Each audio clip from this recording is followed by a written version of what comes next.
Hi, I'm Danielle Smith with the Alberta Enterprise Group, and we're collaborating with Common Sense Edmonton to interview candidates for the upcoming civic election for Edmonton City Council. Joining me now is your candidate for Ward 6, Salar Melli. Salar, thank you so much for being with me today. Thank you very much, Daniel, for having me. It's a pleasure having the opportunity to chat with you and your audience. All right. Thank you. I'm glad you're able to join us. Now, we are in transition to the new ward name. So tell us the ward that you're running in. I'm running for Ward Métis. From the conversation we just had previous to going on air here is I just realized they changed the boundaries first. So it was parts of Ward 7, 8, and 11. Now it's Ward 6. And then they changed the names to Ward Métis. Okay. So tell us why it's called Métis. Do you know the reason for that? The City of Edmonton appointed a group of Indigenous women to come up with the ward names, and they have chosen Ward Métis for this area. And I would encourage everyone to go look up on City of Edmonton website and find out more in depth. All right. So tell us a little bit about why it is you've decided to run for City Council at this time. What do you think will make you a good candidate? Well, what makes me a good candidate, I think, is the fact that I live in this ward. I am familiar with the challenges that we are facing within our neighborhoods, and I am a very creative person. So I would say the combination of those things will make for a good councillor candidate. What inspired me to run for city council was the fact that I see a lot of problems with neighborhood safety in my immediate neighborhood. And we have an opioid crisis, we have a drug abuse crisis, we have problem properties. And if you go through the city budget and spending, we are spending a lot of capital on for new LRT line. We have big capital spendings that are happening, and like very small fraction of the city budget is allocated to the safety and well-being of these neighborhoods, and I think we need to do much better on that. It's I've talked to our police. They don't have the resources to deal with the challenges we have currently, and I just didn't see any other candidates at the moment, and even to this date, who are really focusing on these issues. So tell me a little bit about what kind of work experience that you have, because the job of being a council member, you have to oversee and give direction to the administration. Mm-hmm. What have you done in your working life that gives you the experience to do that? Well, I'm a chef. I've managed groups of people in kitchen environments. That's been most of my work experience, and I'm very good at kind of developing teams. I'm also a soccer coach. So part of what I do is developing teams and helping them become successful. And I think that is what we need in a bigger scale in the city. We wanna provide the support as councillors and be there helping them find paths through and find ways to face our challenges. All right. You also are running as an independent, because you essentially are when you get elected as a council member, because it's not partisan. But to get any of your issues passed, you will have to make sure that you get 7 votes. Give me some idea of how you might go about doing that. I really encourage everyone to stay nonpartisan for municipal elections. I do believe that we really need to look beyond party lines and try to look at the municipal issues really not based on ideology, based on facts and what works and what doesn't work. These are core services, you know, like our ideologies put aside. We need these services to survive, to move forward in a dignified manner as a city. So and that's how I see it. I don't see my political views shouldn't have much to do with this election. All right. Let's talk about safety just for a minute, because that is one of the main issues that you're running on. Because in the last year, there's been what has called itself the defund the police movement. And I just want to know what that term means to you and what that movement is about. I want to be really careful about these headlines that we create. Like, we say, first of all, where do these movements initiate, right? Like, does it have anything to do with us, where we are? Because a lot of times these movements are initiated in the United States. We know things are a little bit different in Canada. So we need to look at our situation and what we have as police services, and work with them and help them provide the safety we need. I have talked to our police services very many times. I had to call them because of issues that we face. I know many of my neighbors that have had to pick up the phone and call the police. They simply do not have the resources they need. And I don't think by defunding the police we're going to accomplish much.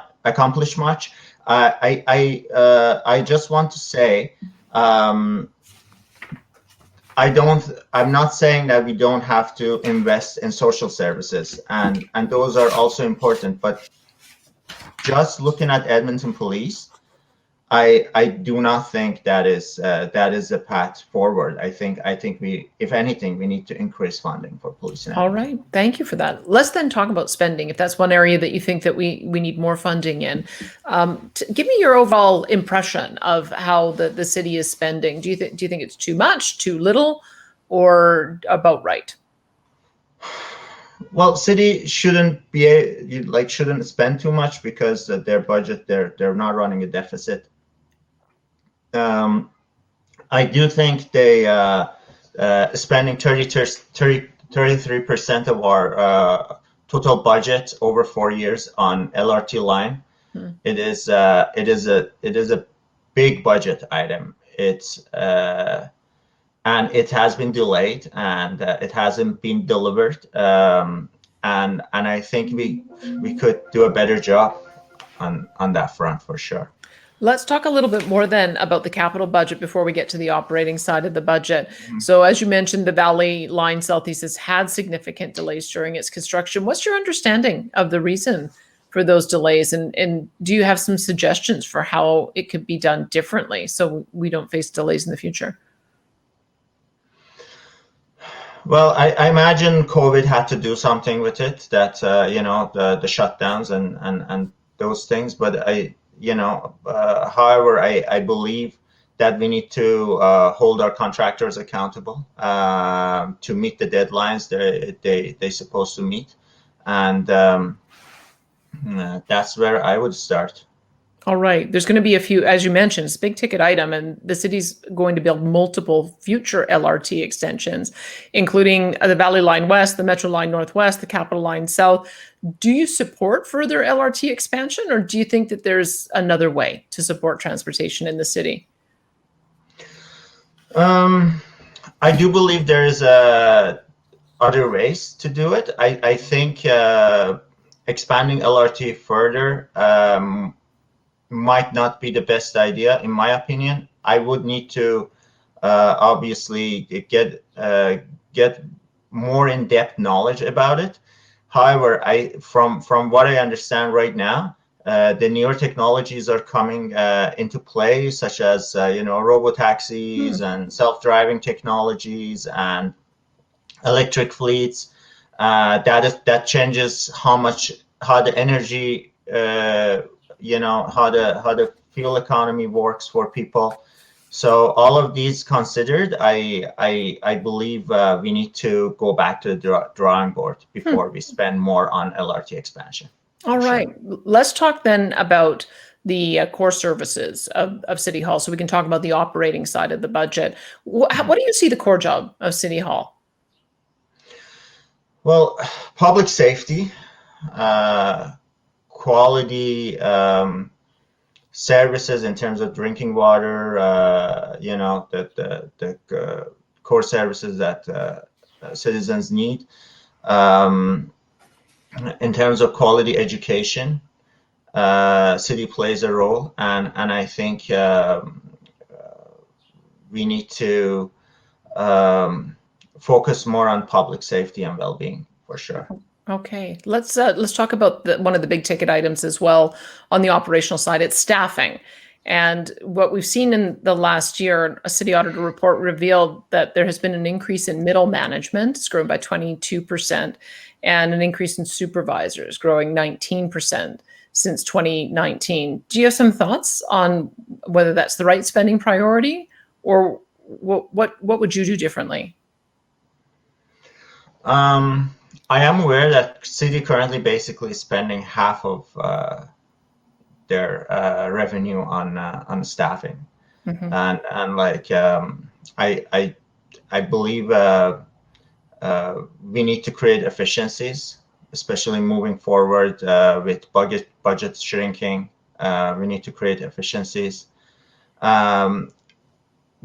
Spending that much on middle management and then also spending $700 million on, for example, or close to that on consulting services. A combination of those two things, I think doesn't make sense. We need to see, if we have more middle management, then why do we need so much consulting? And if we are hiring consulting, then we perhaps should consider less middle management.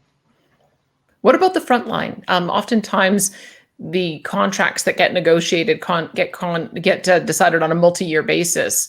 So you do end up seeing people moving up the pay scale and it costing more just because of seniority, and also just the automatic increases. Is there anything that needs to be done to look at the collective bargaining process? Yes, I am a big advocate of bargaining and renegotiating contracts. I definitely think city has to, negotiate for the people. We need to make sure our relationship with the contractors doesn't affect our contracts and how we move forward. Like, let's say, certain contractors been working with the city for years. Now, they're grandfathered in their rights, and these kind of things. I think definitely we have to be very cautious of, because we are spending people's money here. So we have to really make sure that we get the best value for them. All right. Let me ask you about council members' pay. Do you think that that the amount that is paid to an elected council member is right, or do you think that needs to be looked at? Danielle, I think Edmonton pays more than Vancouver city councilors, from what I understand. I just looked up last, and I think there is a gap there of something around $30,000 to $40,000. So I would definitely want to look at that again, and I hope that the future council members would be open to that. If the city's budget is shrinking, right? I think we should take a pay cut as well. Okay, let's talk about about taxes. What do you think? What are you hearing from? First of all, we'll talk about residents, then we'll talk about businesses. What are you hearing from residents about the level of taxes that they pay? Are they satisfied, or would they like to see a decrease? People are definitely not very satisfied with the level of taxes they're paying, especially that the property values in the market, like a real market value of the properties, haven't increased that much compared to people's property taxes are keep going up. And And I believe it will be really tough to reduce taxes, but we definitely should try to make sure not to increase them. All right. Let me ask you about on the business side. Is there anything in particular about business taxes that you think needs a closer look? On the business side, Yeah, for businesses when they pay commercial, the non-residential businesses property are taxes. struggling right now, Daniel. I don't think we can, this is a bad time. This is just like post-COVID. I think we need to be really understanding with that, and we need to really work with businesses to make sure we keep our local businesses alive. They might actually, they need help right now, and I don't think right now we can expect more from businesses immediately. But if we provide the right help, hopefully in a year or two we'll be able to look into that and expect more from businesses. More Well, contributions. let's talk about that a bit, because there's always I think everybody hopes that the economy will recover and local communities will start growing, attract more businesses, attract more residents, so that you can attract more revenue. What do you think needs to be done to get the economy rolling again? Good question. We are in a evolving economy. There is a lot of things are changing. Our energy infrastructure is changing. The job market is changing. COVID is playing a role. So this is a very chaotic time in terms of economy, let's say. And I believe we need to cover our basics, make sure our businesses stay alive, help them move in the direction of the future and transition where they need to be. I think we have a wealth of trained, skilled workers in Alberta, but right now a lot of them are out of jobs. How can we place them, help them find new opportunities? How can we find minimal trainings that can perhaps take their skills in one area and transfer it to another area? That is very important at the moment.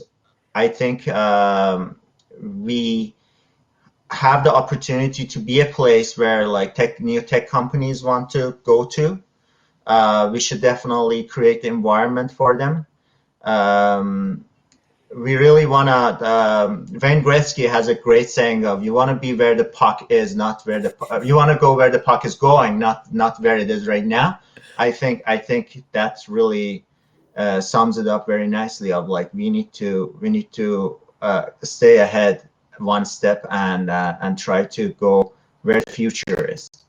What do you think the best way to do that is? I mean, there are lots of ways to support and attract businesses with tax cuts or cutting regulation or giving direct subsidies. Do you have some thoughts on what kind of approach you would favor? First thing that I'm going to propose as soon as I'm in the office is to, City of Edmonton spends some like around $2 billion a year. And if we take a couple million of that and create incentives for startups right here in Edmonton, right? And help these startups. Let's say we give $10,000 grants to startups in Edmonton, and then we pick a number of those with an entrepreneurial advisory group or economic development Edmonton, and help them grow into bigger companies.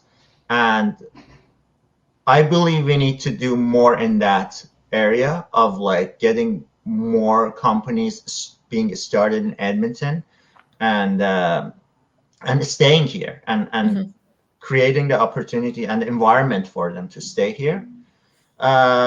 Also create the environment for new tech companies to move to Edmonton. Why not? We have mid-city industrial areas.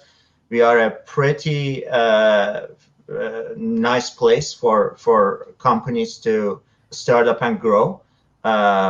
We know firsthand that a lot of big companies started in Edmonton, and we want to be a place for that. We want to be a place where it's easy to start up and reduce the growing pain for the companies, so they can get to their next steps of development. What about the traditional oil and gas sector, which has provided a lot of great jobs in the Edmonton area? I mean, Leduc is just a short distance away. Do you think there are still good jobs to be had in oil and gas? Absolutely. I don't think oil and gas going, like, I'm not, as much as I believe that world is changing, as I mentioned, I do believe oil and gas is not our whole future, but it has a place in our future, and I think we should be realistic about that. I think we are a place where there is a lot of expertise here. We need to preserve and protect that, and we need to definitely make sure that we stay on competitive. We stay competitive in oil sector, and definitely try to keep our advantage, for sure. All right. Let me ask you about Renewable Project, a controversial one. It was the solar project being established by EPCOR in the River Valley. It was a pretty close vote, 7-6. If you had been on council, how would you have voted? In this scenario, I would have voted no. Why don't you? And not because I don't believe in solar energy. I think every single house in Edmonton should have solar on their roof. I just think River Valley is a heritage that needs to be preserved. It's very important ecologically that it stays untouched as much as possible. And I believe we'll see, like, we are a city that there is whole, like, around underneath Henday, there's a lot of space in the city. We are one of the biggest cities in the world, right? Are we out of space that we couldn't find any better place to put this solar panels on? I just think we didn't try hard enough. All right. Thank you for that. Let's just returning, if we can, for a minute to the issue of taxation, because we talked about different ways that you could attract business. But I didn't get a chance to ask you about whether there should be new taxation powers from time to time, especially with the large cities and the discussion around city charters. There's a conversation about whether there needs to be any new tax revenue. Actually, I just heard in Vancouver that they're going to be levying $1,000 tax on vehicles that are combustion engine vehicles that are particularly old. There have been other jurisdictions that talk about land transfer taxes and put them in place. So anytime you sell a home, it generates new revenue for the city. So these are the kind of proposals that we see elsewhere. Do you think that the city needs new taxation powers? I haven't looked into it. Okay. I haven't. This is a question I haven't thought about, and I don't want to just put up an answer like that. That's fair. If city can propose a tax that makes sense, that increases the city revenue, and it doesn't, it doesn't. It depends where the taxes, who is being taxed, right? If people, everyday Edmontonians are being taxed more, no. But if on, like, say, properties over a certain amount, right? If someone has properties over $1 million, can we propose a little extra tax on that? Maybe. And I think we have to be very careful about how we do that. I haven't given it a thought. I just threw that idea out there right on the spot. So all right, you might hear from somebody about that. Let me ask you then as well about the relationship with the province, because the city of Edmonton, when you look at the bill, of course, part is for municipalities and the other part is the education portion of the property tax that goes to the province. Do you think that needs to change in any way, or are you satisfied with the way those taxes are levied? To be quite honest with you, I like to see education being more a municipal issue. I like to see education and even our especially our curriculum too. I don't feel like curriculum should be an ideological tool for our parties to play with. I do think I rather trust our educational system to work on that independently and independent of who's the which government. So I like to see that we take more control as a city on that, and I really like to know what is possible. I have been looking into that a little bit, so that will be one of the areas I will be very passionate to working on. So why not run for school board trustee then, if education's a passion for you? Because that is sort of the local jurisdiction responsible for education. Had you considered that? No, because what got me to run for city councilor was mainly the neighborhood safety issues here. And now I'm involved with many more other issues that I'm trying to educate myself on. But again, I'm not an educator in terms of like I'm not a teacher. I don't have the experience, you know. But I think we need to give more control to the educators to have a say on that. All right. Let's talk about the area of housing, because I'm interested in knowing a few things about this. First of all, when I use the term affordable housing, what does that mean for you? Affordable housing means that, for me, first and foremost, is anyone with a reasonable job or, like a starting wage, be able to afford a home that in the city, which is number one, right? And as someone who came to Edmonton, I came here with $400 in my pocket. I didn't have my first month's rent. I had to work. I had to work my way up. I had to make things work at that time. And I very well understand that a lot of people can't afford more than a room. Forget about a whole apartment. So I do believe we need to keep the prices of rent prices reasonable, and make sure that we help and provide certain amount of rent support to people.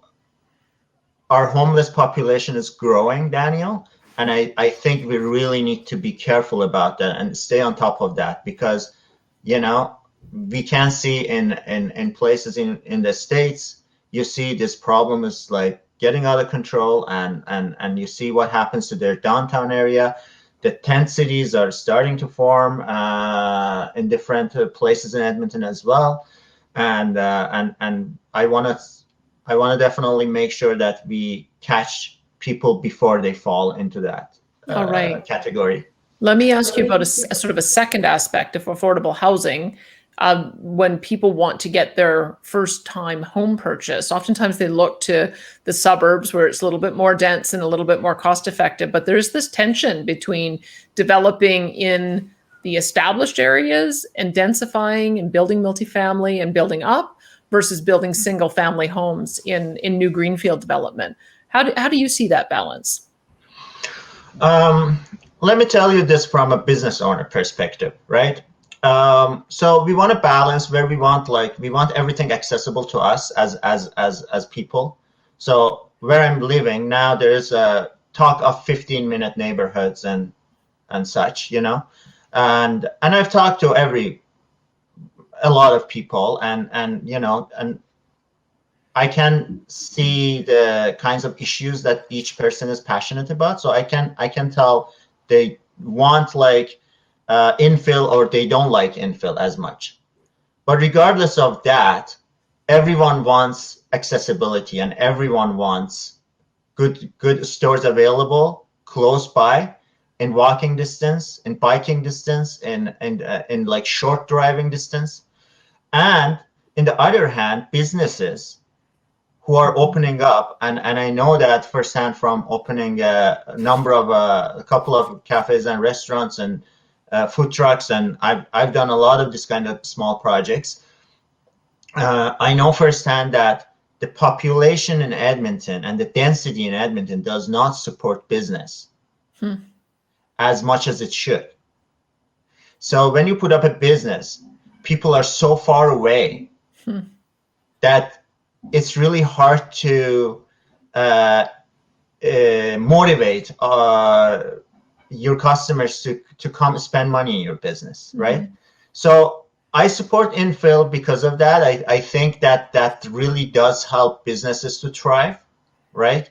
The suburb sprawls. I think Edmonton is, again, one of the biggest cities in the world. I don't think expanding outwards is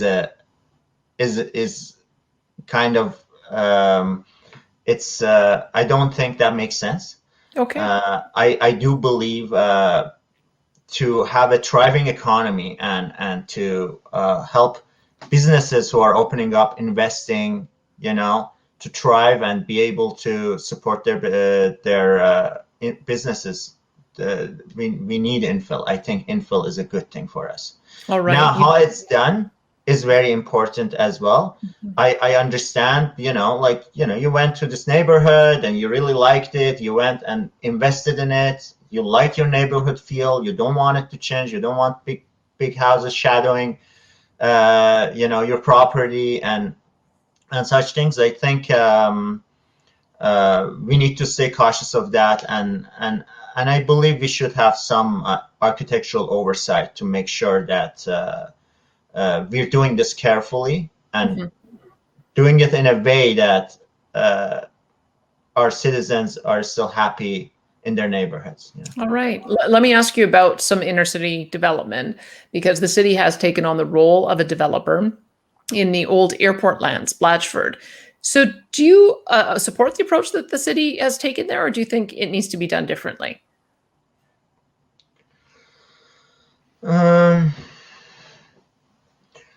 I think, city has the capital to do things private enterprise might not be able to, or there might not be enough enthusiasm around certain kinds of projects, and city might have a vision. I think so. I think it is good on the city for having the bold approach to kind of take on the role of a developer and investing. And yeah, I think it's a good idea. Okay, let me ask you, there's sort of a few issues that don't really fall into any category, but they have been issues over the last couple of years. First of all, the city of Edmonton has private garbage collection already for half of its garbage collection. There's a conversation about perhaps operating golf courses with a private partner. How do you feel about having the private sector partner to deliver city services? I mean, on the golf courses, it's working. I think the private partnership, I think, is working. I've been to a number of them. They're operating really nicely. Yeah, why not? Okay, let me ask you then about speed limits, because that was a big issue in the last year as well. Going from down to 40 kilometers in residential zones. Some want to go more. They want to go to 30 kilometers. What's your take on that? I think as speed standards right now, I think we're doing pretty good. I don't think we need to slow down per se or like speed up. I think it feels safe in the city, and I think what we have is great. I like to see more consistency. I feel like there's all these like speed limits that are changing like 20 times in the span of like 6 blocks, or like we need to create more consistency and fluidity for our traffic. We don't want our citizens feel like they're being tricked to speed almost in a way. So so I think there's some work to be done in that area for sure. So I would want to see improvements for sure. All right. I'm just sort of a fun one for our near to last question. I'm looking at a picture of the Edmonton, the downtown library called the Think Tank. Do you love it or do you hate it? The idea of a think tank is a good idea, like. Have you seen Have you seen what I'm talking about? Have you seen the picture, or have you been to it? Oh, you mean that? I thought the library proposed a think tank. You're saying that the library was labeled as a think tank project. Well, it looks like a tank, and that's why I'm wondering, are you listening? Do you like it?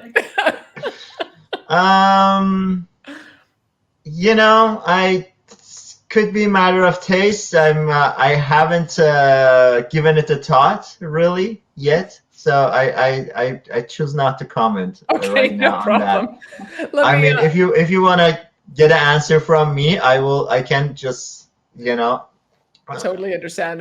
We may ask you that at a later point. You'll have to give us your I don't want to beat up on the city, just to let you know. Like that's for me. That is very important. That because I think regardless of how you feel about someone, I think running a city is a extremely hard task.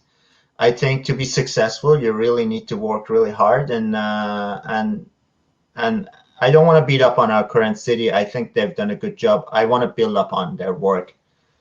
Yeah. All right. In our last couple of questions here, let me talk to you about the role that you see yourself as a council member. There are other municipalities and even the province putting a question to a direct vote of the people. So there will be a provincial referendum on the question of equalization. What is your view on that? Do you think that there are some issues that should be put to a direct vote of the people, or as an elected council member, do you think you should make all the decisions?